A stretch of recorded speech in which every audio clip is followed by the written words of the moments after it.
하나님은 하나님의 백성들을 향한 꿈이 있습니다. 그것은 열방과 민족들이 하나님의 말씀대로 사는 백성들, 하나님이 다스리시고 보호하시는 하나님의 백성들의 삶을 보고 자신도 그런 복을 누리고 싶은 그런 갈망을 가지고 하나님의 성전이 있는 산 시온산으로 모여드는 꿈이죠.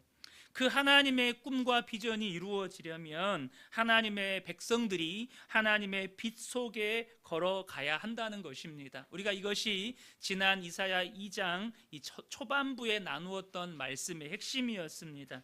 문제는 하나님께서 이렇게 보여주시고 말씀하시는데도 유다 백성들이 귀를 막고 눈을 감아버렸다는 사실입니다.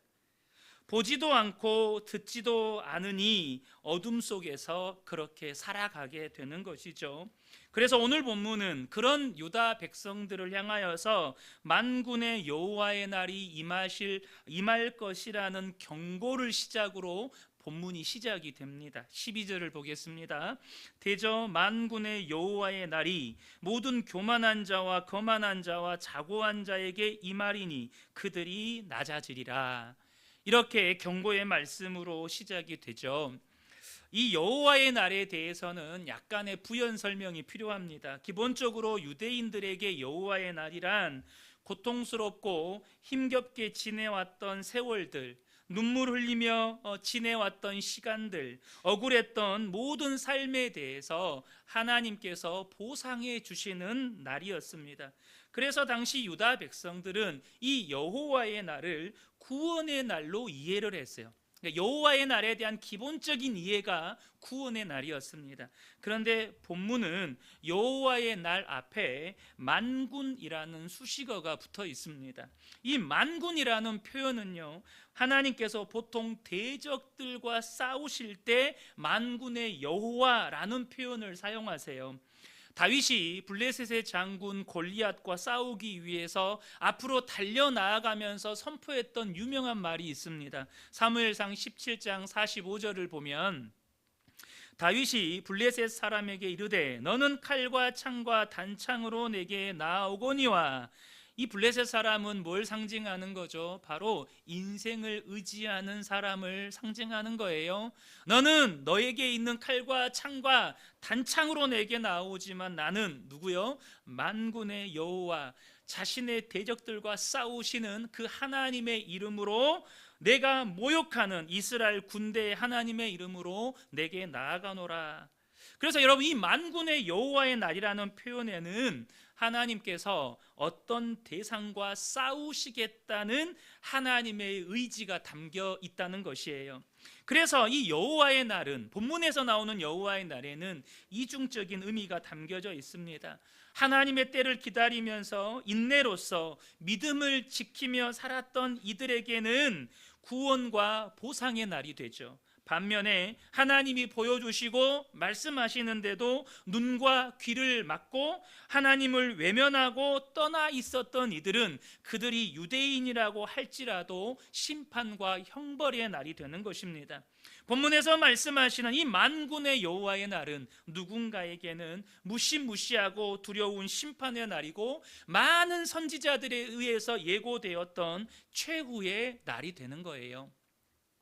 그러면 여호와의 날에 하나님께 심판받을 대상이 도대체 누구입니까? 12절을 다시 보겠습니다. 대저 만군의 여호와의 날이 누구에게 임해요? 모든 교만한 자와 거만한 자와 자고한 자에게 임하리니 그들이 낮아지리라. 교만한 자, 거만한 자, 자고한 자, 이 사람들에게 하나님의 심판이 임하는 여호와의 날이 임한다는 거죠. 그런데 여러분, 여기서 말하는 교만한 자, 거만한 자, 자고한 자는 어떤 사람들일까요? 오늘 본문 마지막 절에 이렇게 나오죠. 너희는 인생을 의지하지 말라. 그러니까 이 교만한 자, 거만한 자, 자고한 자는 단순히 사람들 앞에서 자신의 힘과 지혜와 능력과 지위를 자랑하고 거들먹거리는 사람들을 의미하는 것이 아니고, 인생을 의지하며 살았던 모든 사람들을 일컫는 말입니다. 인생을 자기가 책임지려고 하고 삶의 문제 또한 자기의 힘과 능력으로 해결하려고 하는 모든 의도와 시도를 총칭해서 교만한 자, 거만한 자, 자고한 자라고 말씀하시는 거예요. 사랑하는 성도 여러분, 하나님께서는 우리의 삶에 다양한 사건들, 다양한 문제들, 내 힘으로 도무지 해결하기 어려운 어떤 문제나 갈등들을 허락하십니다.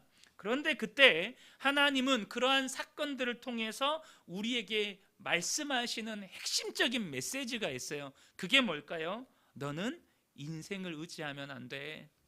너는 너의 힘과 지혜를 의지하면 안 돼. 너는 오직 하나님만 의지해야 돼. 여러분, 혹시 지금 여러분의 힘과 능력으로 해결하기 힘든 어떤 문제나 혹은 어떤 갈등이 있습니까? 하나님이 지금 저와 여러분에게 그 사건으로 말씀하시는 거예요. 너는 인생을 의지하면 안 돼. 너는 오직 하나님만 의지해야 돼. 여러분, 이 음성을 듣는 저와 여러분 되시기를 예수님의 이름으로 축복합니다. 바울이 고린도를 방문하기 전에 아덴에 먼저 들러서 복음을 전했어요. 그런데 여러분, 아덴이 어떤 도시입니까? 바로 철학의 본산지입니다. 그래서 당시 사람들은 철학적이고 이성적인 사고와 그것을 논리적으로 표현하는 이 수사학, 웅변수를 매우 중요하게 여겼습니다. 심지어 고린도 교회는 그러한 세상의 가치와 문화가 스며들어와서 그러한 논리적이고 이성적이고 철학적으로 언변과 웅변술이 뛰어난 그것을, 그 사람의 능력을 신앙 성숙의 척도로 여겼어요. 소위 말해서 그 사람의 능력을 성숙한 신앙의 척도라고 여겼다는 거예요. 사도 바울이 아덴에 처음 도착했을 때 그러한 배경을 사도 바울도 알고 있으니까 아덴에서 사람들에게 복음을 전하는데 이성적이고 정말로 철학적이고 어떤 설득력 있는 수사학을 동원해서 복음을 전했어요. 사도 바울이 굉장히 지식적으로 탁월한 사람이기 때문에 그들의 논리와 그들의 어떤 이성적 사고를 압도해서 이 복음을 전했겠죠. 사도 바울의 논리에 그들이 굴복했을 수도 있어요. 그런데 문제는 뭐죠? 그들이 이성적으로 논리적으로 합리적으로는 굴복했을지 몰라도 그들은 예수님을 받아들이지 않았습니다. 그들은 예수님을 거부했어요. 사도 바울은 아덴에서의 전도에서 철저하게 실패합니다. 뭐 때문에요? 인생을 의지했기 때문에요. 그로 인해서 고린도에 들어올 때 그가 심히 약하여졌고 두려워 떨었다라고 이야기를 해요. 그 상태에서 그 경험을 통해서 그가 깨닫고 결단하게 된 것이 있습니다. 그게 고린도전서 2장에 나옵니다. 1절부터 3절을 보면, 형제들아, 내가 너희에게 나아가 하나님의 증거를 전할 때에 말과 지혜의 아름다운 것으로 아니하였나니, 더 이상 사람의 논리와 이성적인 사고와 철학적인 사고를 동원해서 탁월한 언변과 웅변수를 동원해서 복음을 전하지 않았다는 거예요. 그럼 뭘로 전했어요? 내가 너희 중에서 예수 그리스도와 그가 십자가에 못 박히신 것 외에는 아무것도 알지 아니하기로 작정하였음이라. 오직 예수님과 그가 십자가에 달리신 것만 전했다는 거예요. 세상 사람들한테는 그게 논리적으로는 말이 안 돼. 야, 예수가 죽었는데 내가 왜 구원받아? 예수가 죽었다고 왜 내 죄가 사함받아? 어떻게 예수님이 하나님의 아들이 될 수 있어? 어떻게 하나님이 그것도 처녀의 몸에 잉태할 수 있어? 이게 논리적으로 말이 안 되는 거예요. 상식적으로 말이 안 되는 거예요. 그래서 사도 바울이 그렇게 복음을 전할 때 말에 어눌한 사람이라고 조롱까지 당해요. 3절에 내가 너희 가운데 거할 때에 약하고 두려워하고 심히 떨었노라. 그럼에도 불구하고 그가 뭘 결단해요? 더 이상 인생을 의지하지 않고 오직 하나님만 의지해서 예수님과 십자가만 전하기로 결단을 합니다. 더 이상 사람의 어떠함을 의지하지 않고 하나님만 의지하는 사람이 되는 거예요.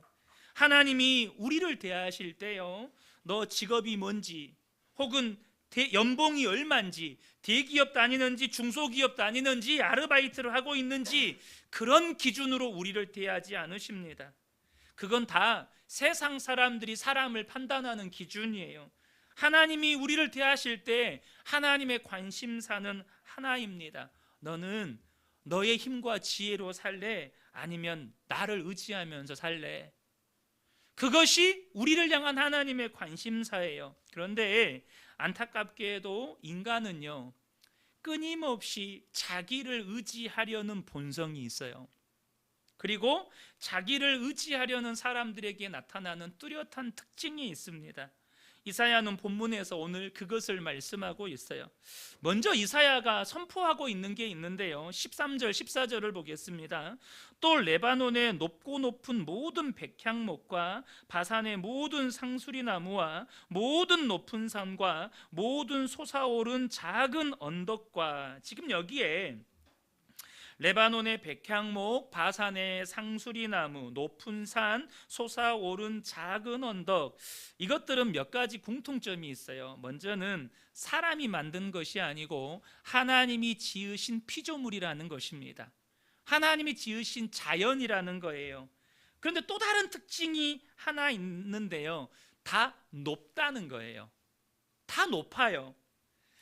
이 높고 높은 백향목과 바산의 상수리나무, 높은 산과 솟아오른 작은 언덕, 다 높다는 특징을 가지고 있어요. 근데 이렇게 다 하나님이 지으신 피조물, 특별히 이런 높다라는 특징을 가지고 있는 피조물을 언급하는 이유가 있습니다. 그게 뭐냐면 하나님이 창조하신 피조물이 아무리 높다 하더라도 그 어떤 것도 하나님보다 높을 수 없고 높아져서도 안 된다는 것입니다. 그래서 오늘 본문에 보면 반복되는 단어가 이 모든이라는 단어예요. 계속 모든, 이 모든이라는 단어가 9번에 걸쳐서 나오는데요, 번역되지 않은 것까지 포함하면 10번에 걸쳐서 모든이라는 단어가 나옵니다. 그 어떤 것도 하나님보다 높을 수 없고 높아져서도 안 된다는 거예요. 이사야는 이어서 15절에 이렇게 말씀합니다. 모든 높은 망대와 모든 견고한 성벽과, 여러분, 망대와 성벽은요, 하나님이 지으신 게 아니고 인간이 만든 겁니다. 그러니까 인간이 만든 건축물들이 아무리 화려하고 웅장하고 거대해도 그것이 하나님을 대신할 수는 없다는 것입니다. 그런데 인간이요, 이렇게 화려하고 웅장하고 거대한 건축물을 짓는 동기가 있어요. 그게 뭘까요? 인간이 최초로 공사를 통해서 도시를 건설한 사건이 창세기에 기록이 됩니다. 창세기 4장 16절 17절을 보겠습니다. 가인이 여호와 앞을 떠나서 에덴 동쪽 놋 땅에 거주하더니 아내와 동침하매 그가 임신하여 에녹을 낳은지라. 가인이 성을 쌓고 그의 아들의 이름으로 성을 이름하여 에녹이라 하니라. 최초로 인간이 도시를 건설한 사건이에요. 근데 가인이 누구죠? 동생 아벨을 죽이고 하나님을 떠난 사람입니다. 그가 하나님을 떠나서 어디에 거했어요? 놋 땅에 거주했대. 이 놋이라는 단어는 방랑하다라는 뜻입니다. 하나님을 떠나 두려움 가운데 방황했다는 거예요. 그가 두려움 가운데 방황하면서 한 일이 뭐예요? 성을 쌓는 일이었습니다. 그렇게 그가 성을 쌓는 데는 크게 두 가지 동기가 있어요. 첫 번째는 모든 두려움으로부터 자신을 보호하기 위해서였습니다. 가인은 스스로 자신의 보호자이신 하나님을 떠났죠. 그는 하나님을 대신해서 자신의 안전을 지켜줄 성이 필요했습니다. 그리고 그 성을 이름하여 에녹이라고 지어요. 에녹은 가인의 아들의 이름입니다. 가인이 하나님을 떠나서 결혼한 다음에 가정을 이루고 난 아들이에요. 여러분, 남자가 아버지가 된다는 것, 그건 뭘 의미하죠? 바로 가정에 대한 막중한 책임감이 생긴다는 뜻입니다.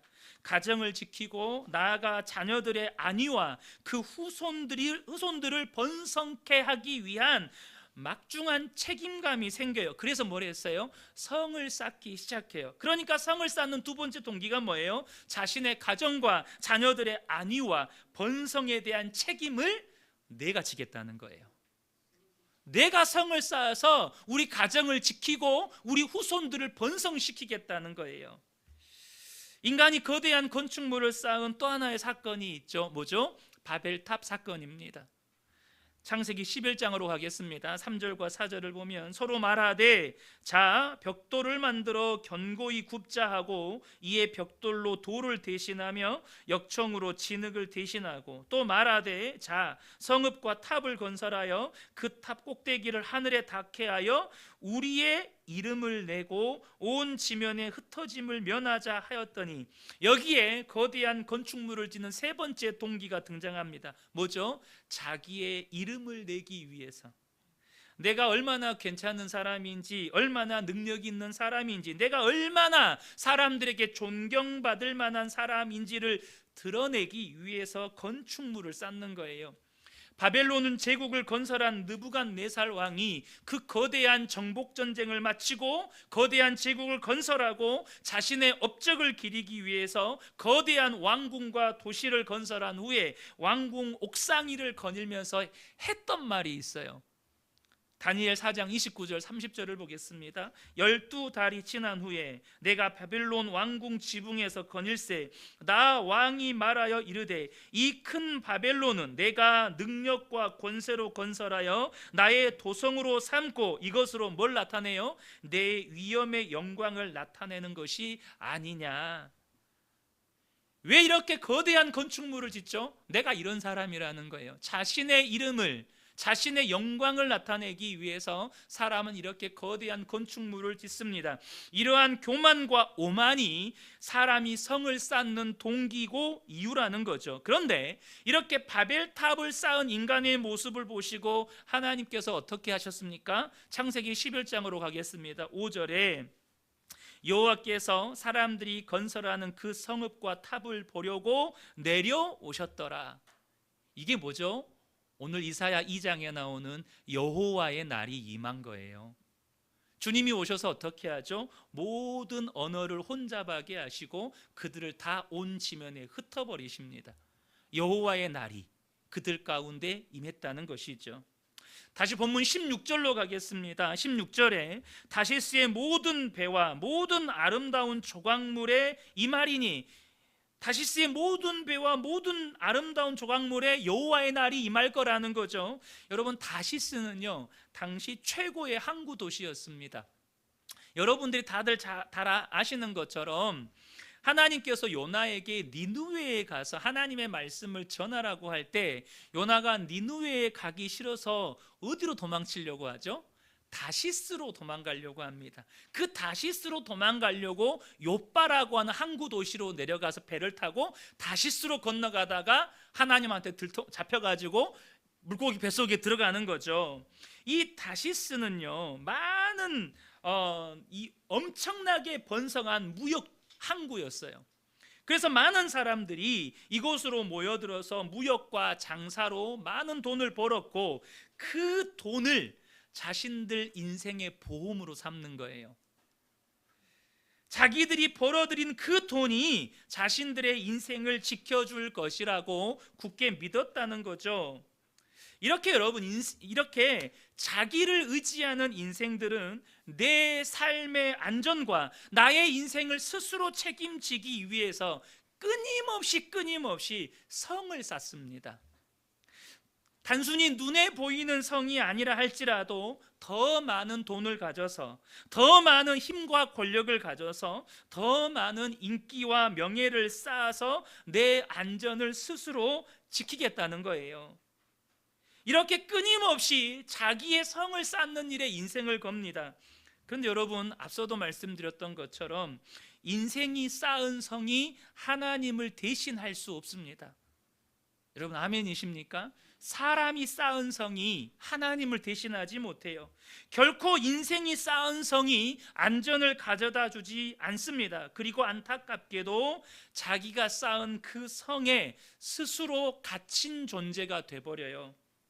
마치 가인이 성이 없으면 두려움 가운데 방황하는 것처럼 그렇게 자기를 의지하며 사는 사람들, 자신의 인생의 안전과 자신의 인생을 책임지기 위해서 돈이라는 성을 쌓고 힘과 권력이라는 성을 쌓았고 인기와 명예라는 성을 쌓았는데 그게 없으면 못 사는 거예요. 다시 말하면 자기가 쌓은 성에 갇힌 존재가 되어버린다는 것입니다. 그렇게 하나님을 의지하지 않고 인생을 자기들이 책임지겠다는 사람들이 어떤 결과를 맞이하게 됩니까? 17절부터 19절을 보겠습니다. 그날에 앞서 말씀드렸던 여호와의 심판의 날이죠. 그날에 자고한 자는 굴복되며 교만한 자는 낮아지고 여호와께서 홀로 높임을 받으실 것이요 우상들은 온전히 없어질 것이며 사람들이 아멸과 토굴로 들어가서 여호와께서 땅을 진동시키려고 일어나실 때에 그의 위엄과 그 광대하심의 영광을 피할 것이라. 하나님께서 여호와의 날에 땅을 진동시키시려고 임하셔요. 그런데 이런 하나님의 심판의 날이 임하는데 본문에서 자기의 인생을 자신이 책임지려고 하고 자신의 힘과 능력을 의지하는 이 교만한 자, 또 자고한 자들, 오만한 자들이 지금 어떤 모습을 하고 있죠? 여러분 이걸 보셔야 돼요. 그들이 여호와의 날에 어떤 모습을 하고 있느냐는 거예요. 아물과 토굴로 그 하나님의 얼굴을 피하기 위해서 들어간다는 거예요. 어떻게든 하나님의 심판을 피해보기 위해서 들어간다는 거죠. 그런데 여기서 저와 여러분이 보셔야 될 게 뭐냐면 이 사람들이 하나님의 심판을 피하기 위해서 아멸과 토굴로 들어가는데 그냥 몸만 들어가지를 않아요. 20절과 21절을 보겠습니다. 사람이 자기를 위하여 경배하려고 만들었던 은 우상과 금 우상을 그날의 두더지와 박쥐에게 던지고 아멸과 험악한 바위 틈에 들어가서 여호와께서 땅을 진동시키려고 일어나실 때에 그의 위엄과 그 광대하심의 영광을 피하리라. 그러니까 자기의 힘과 능력을 의지했던 사람들이 여호와의 날에 임할 심판이 두려워서 아멸과 이 토굴로 들어가서 숨는데 맨몸으로 들어가지 않고 금붙이 은붙이도 가지고 들어간다는 거예요. 왜 가지고 들어갈까요? 그날만 지나고 나면 다시 금붙이 은붙이 가지고 나오겠다는 거예요. 그런데 어때요? 그 금붙이 은붙이가 아무 소용이 없다는 걸 알고 그 금 우상, 은 우상을 뭐에다 집어던져요? 두더지와 박쥐에게 결국에는 던지게 된다는 거예요. 저는 이 대목에서 하나님의 여호와의 날에 그 심판을 피하기 위해서 인생을 의지하지 말라는 그 메시지보다 자기 인생을 의지하며 살았던 사람들의 어리석음과 영적인 무지가 저에게는 더 두렵게 다가왔어요. 무슨 말이냐면 여호와의 날이 임했어요. 심판의 날이 임했어요. 그들이 두려워서 아멸과 토굴로 들어가서 숨었어요. 그러면서까지도 그들이 끝까지 뭘 포기 못해요? 금붙이 은붙이는 포기를 못해요. 그걸 못 내려놔요. 자기들이 쌓은 성에 갇혀서 나오지를 못하는 거예요. 여호와의 날이 임했으면 다 내버려두고 여호와의 산으로 달려가야 되는데, 하나님 앞으로 달려나가야 되는데 뭐 하는 거예요? 여전히 한 손에는 금붙이, 한 손에는 은붙이를 들고 포기를 못하는 거예요. 이게 두려운 일이라는 거예요. 저는 이 대목에서 두 가지 장면이 떠올랐습니다. 첫 번째는 노아 홍수 심판 때 멸망당했던 사람들의 어리석음입니다. 예수님께서 노아의 홍수 심판 때 멸망당했던 사람들을 향해서 뭐라 말씀하시죠? 마태복음 24장 38절 39절을 보겠습니다. 홍수 전에 노아가 방주에 들어가던 날까지 사람들이 먹고 마시고 장가들고 시집가고 있으면서 홍수가 나서 그들을 다 멸하기까지 깨닫지 못하였으니 인자의 임함도 이와 같으리라. 홍수가 나서 그들이 다 멸망할 때까지 그들은 깨닫지를 못해요. 왜요? 그들이 쌓은 성에 갇혀 있는 거예요. 다시 말하면 먹고 마시고 장가들고 시집 가는 것이 자신의 인생의 성이에요. 그게 제일 좋은 거예요. 거기에 붙잡혀서 심판날에 멸망당하는 순간까지도 깨닫지를 못하는 어리석음에 대해서 예수님이 말씀하시는 거예요. 그들은 자신들이 쌓은 성 안에 갇혀 있는 거예요. 또 한 장면은 뭐냐면 소돔과 고모라를 심판하실 때 멸망당했던 롯의 아내의 어리석음입니다. 누가복음 17장 29절 32절에 롯이 소돔에서 나가던 날에 하늘로부터 불과 유황이 비오듯 하여 그들을 멸망시켰느니라. 그런데 예수님이 누구를 기억하라고 말씀하셔요? 롯의 처를 기억하라. 여러분, 소돔과 이 고모라가 멸망당할 때요, 제일 안타까운 사람이 누구냐면 롯의 처예요. 롯의 처라고. 왜요? 하나님께서 롯의 가족들만큼은 아브라함을 생각하셔서 롯과 그의 아내가 너무나도 늑장을 부리니까 손을 잡아가지고 억지로 끄집어내서 소돔성 밖으로 이끌었어요. 그리고는 너희들이 도망칠 때까지는 하나님께서 불과 유황으로 심판하지 않을 거니까 얼른 도망치라고, 그렇게 도망칠 시간까지 그들에게 허락해 주셨어요. 그러면서 한 가지를 말씀하시죠. 뒤돌아보지 말아라. 그런데 어떻게 합니까? 롯의 아내가 뒤를 돌아보아서 소금 기둥이 되어 멸망을 당합니다. 여호와의 날이 임하는 순간에도 소돔성에 두고 왔던 그 모든 재물과 그곳에서 누렸던 세상의 즐거움이라는 성에 갇혀서 벗어나지를 못하는 거예요. 여러분, 저는 이게 두렵더라고요. 인생을 의지하며 우리가 살지 말아야 할 이유가 여기에 있어요. 인생을 의지하며 사는 사람은요, 끊임없이 자기의 성을 쌓습니다. 성을 쌓아요. 근데 문제는 뭐냐? 그 성에 갇힌 존재가 돼버린다는 거예요.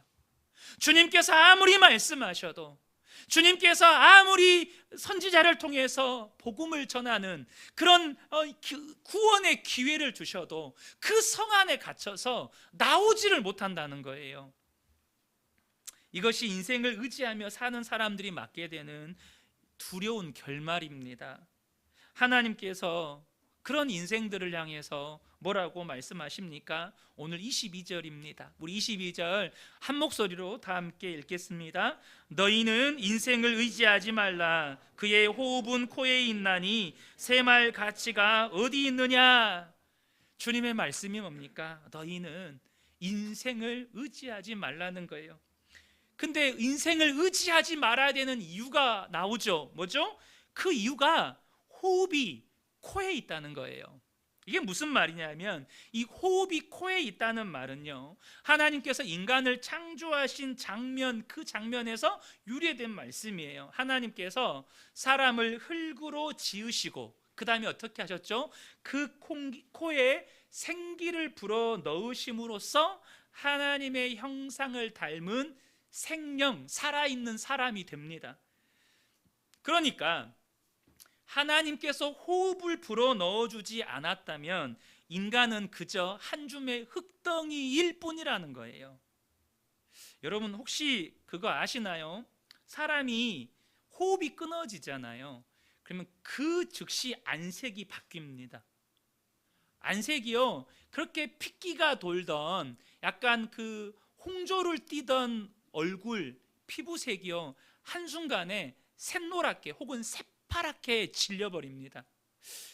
저는 시신도 여러 번 봤기도 했지만, 제가 예전에 한번 대학교 때 운동을 하다가 상대 측 선수가 저를 쫓아오다가 혼자 넘어졌어요. 근데 혼자 넘어졌는데 넘어지면서 바닥에 좀 심하게 찍었나 봐요. 그런데 호흡을 못하는 거예요. 심하게 찍으면서, 그래서 입에서 거품을 물면서 정말로 얼굴이 그 새파란 보랏빛, 아시죠? 이게 무슨 표현인지. 새파란 보랏빛으로 순간 바뀌면서 이렇게 숨이 곧 넘어가려고 하는 거예요. 너무 놀래가지고 막 사람들이 몰려들어서 이제 응급 조치를 하는데, 한참이 지난 다음에 다시 보통의 혈색으로 이렇게 돌아오더라고요. 여러분, 우리는요, 호흡이 끊어지는 그 순간 한 줌의 흙덩이가 됩니다. 저와 여러분이 이것을 아셔야 돼요. 인생은 하나님이 주신 호흡이 아니면 한낱 먼지뿐이라는 거죠. 시편 103편 14절에 이는 그가 우리의 체질을 아시며 우리가 단지 먼지뿐임을 기억하심이로다. 사랑하는 성도 여러분, 우리가 아침에 눈을 뜰 수 있는 것, 가족들과 함께 밥을 먹을 수 있는 것, 우리 자녀들이 학교에 가서 공부를 하고 우리가 일터에 가서 일을 하고 저녁에 돌아와서 다시 집에서 가족들을 만나고 잠자리에 들 수 있는 모든 것이 뭐 때문이에요? 하나님께서 우리에게 호흡을 주셨기 때문입니다. 하나님께서 우리의 호흡을 붙들고 계시기 때문이에요. 여러분, 이것을 안다면 여러분 어떻게 샘할 가치가 없는, 호흡만 끊어지면 그 순간 한 줌 흙덩이로 돌아가는 인생을 의지할 수 있겠습니까? 여러분, 그것을 깨닫고 하나님만 의지하며 사는 것이 은혜이고 지혜임을 저와 여러분이 알게 되시기를 예수님의 이름으로 축복합니다. 우리 인생에서 내가 의지할 수 있는 게 없어요. 저는 우리 그은혜교회 모든 성도님들이 이 진리를, 오늘 이사야 말씀에서 선포된 이 진리를 깨닫고 더 이상 나의 어떠함을 의지하지 않고 하나님만 의지하며 살아가시는 복된 분들 되시기를 예수님의 이름으로 축복합니다.